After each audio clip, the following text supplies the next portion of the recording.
A ver, ¿qué es lo que de verdad mueve nuestros deseos más profundos? Y sobre todo, ¿cómo podemos encontrarle sentido a un mundo que está, seamos sinceros, lleno de contradicciones? Pues hoy vamos a meternos de lleno en ese laberinto, el de la mente humana. Y lo vamos a hacer siguiendo las pistas que nos deja el libro Creer, de Bernard Sesbue. El objetivo, intentar desentrañar un poco los misterios de la conciencia y de la fe. Y todo, absolutamente todo, empieza con esas dos preguntas tan fundamentales. ¿Qué es el ser humano y quién soy yo? Ojo, que no son simples preguntas para una clase de filosofía, ¿eh? Son, de hecho, el auténtico punto de partida para este viaje que vamos a hacer hacia nuestro interior. Y claro, para intentar dar con alguna respuesta, lo primero es hacer justo eso, mirar hacia adentro, sumergirnos en ese mundo tan complejo, pero a la vez tan fascinante que es la conciencia. Es que nuestra conciencia es como un iceberg, ¿verdad? Es una metáfora muy potente. Lo que vemos, lo que creemos que controlamos, es solo esa puntita que asoma por encima del agua. Pero la fuerza de verdad, esa masa gigante que de hecho dirige nuestro rumbo, esa está oculta, bajo la superficie.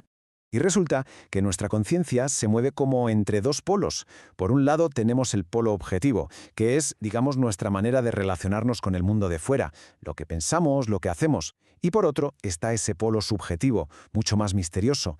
Es nuestro yo más profundo, el motor que lo arranca todo, pero que es imposible de observar directamente.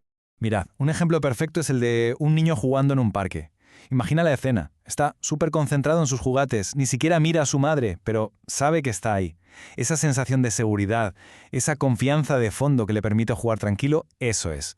Es una manifestación clarísima de ese yo profundo, de ese polo subjetivo. Pues bien, es precisamente este mundo interior el que nos empuja a una búsqueda constante hacia afuera. Es como un motor que nos lleva a un esfuerzo continuo, que muchas veces nos deja insatisfechos por conseguir siempre algo más. Y este ciclo seguro que nos suena a todos. Pensemos en un adolescente que lo único que quiere en el mundo es una moto. Se la compra y ¿se acaba ahí la cosa? Pues no. El deseo no se apaga, simplemente cambia. Ahora quiere un coche, y después de tener un coche de segunda mano, pues querrá uno nuevo. Y luego un modelo mejor. Es una escalera que la verdad parece que no se acaba nunca. Y aquí llegamos a una distinción que es clave, la diferencia entre necesidad y deseo. A ver, una necesidad es algo concreto, finito. Por ejemplo, se necesita un medio de transporte para ir a trabajar. Punto. Pero el deseo es otra cosa, es infinito. Busca una cualidad, felicidad, estatus, libertad. Por eso, y esto es lo importante, satisfacer una necesidad es solo una solución temporal. No resuelve ese deseo de fondo que sigue ahí, latente.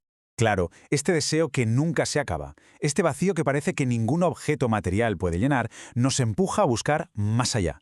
Y es justo en esa búsqueda de un sentido último para todo, donde, querramos o no, nos topamos de frente con la cuestión de Dios y con el problema del mal y del sufrimiento. Y aquí entra en escena la famosa frase de Nietzsche: Dios ha muerto. Es que esta frase captura a la perfección el espíritu del ateísmo moderno. Porque, ojo, no es solo un anuncio, es casi una acusación. Viene a decir que la humanidad, con su ciencia y su razón, ha quitado a Dios del centro de todo, y ahora tiene que enfrentarse a las consecuencias de ese hueco que ha dejado. Pero claro, desde la perspectiva del creyente, la pregunta es todavía más dolorosa. Si de verdad existe un Dios bueno y todopoderoso, ¿por qué el mundo parece estar lleno de defectos de fábrica? ¿Por qué hay tanto sufrimiento, tanta crueldad, tanta injusticia? A lo mejor la respuesta no está en los grandes libros de filosofía, sino en cómo actúan las personas cuando se enfrentan al mal en su estado más puro. Y para eso, este análisis nos lleva a uno de los lugares más oscuros que podamos imaginar, para encontrar allí, paradójicamente, una luz inesperada. Nos vamos a Auschwitz. Estamos en 1941. Un prisionero, un padre con 6 hijos, es condenado a morir de hambre en el búnker. Y entonces, en medio de ese horror, un sacerdote, Maximiliano Kolbe, da un paso al frente y se ofrece voluntario para morir en su lugar. Y aquí es donde pasa algo increíble. Un acto de amor tan radical, tan gratuito, que rompe por completo la lógica del odio y del sadismo. El oficial de las SS, que no es más que un engranaje en esa maquinaria de muerte, se queda como descolocado y acepta el intercambio. Kolbe muere en ese búnker, sí, pero su sacrificio se convierte en un destello de gracia que ilumina la oscuridad más absoluta. Bueno, pues este choque brutal entre el mal y el amor más radical también lo vemos reflejado en las instituciones humanas que se ocupan de la fe, y muy especialmente en la propia Iglesia. Es que la Iglesia es, en sí misma, una paradoja. Por un lado, tiene una cara muy oscura, la Inquisición, las guerras de los papas del Renacimiento, la división entre cristianos, pero al mismo tiempo tiene esa misión de santidad que se ve en las miles de obras de caridad, en el coraje de gente como Martin Luther King o Edith Stein, en los santos y mártires. Entonces, ¿cómo se entiende esto? Pues, según este análisis, la clave está en que la santidad de la Iglesia no viene de que sus miembros sean perfectos, que claramente no lo son, viene de su fundamento en Cristo, de su misión. Se ve como una santidad divina que intenta transformar una masa humana reticente. Por eso, a pesar de todos sus errores históricos, que son innegables, también ha sido el lugar donde han surgido innumerables ejemplos de santidad y de entrega. Al final, todo este viaje por el laberinto de la consciencia nos deja con una última pregunta que queda resonando.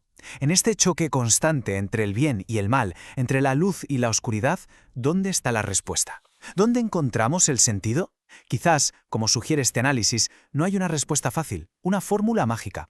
Quizás la respuesta sea más bien un camino, uno que cada persona tiene que recorrer por sí misma.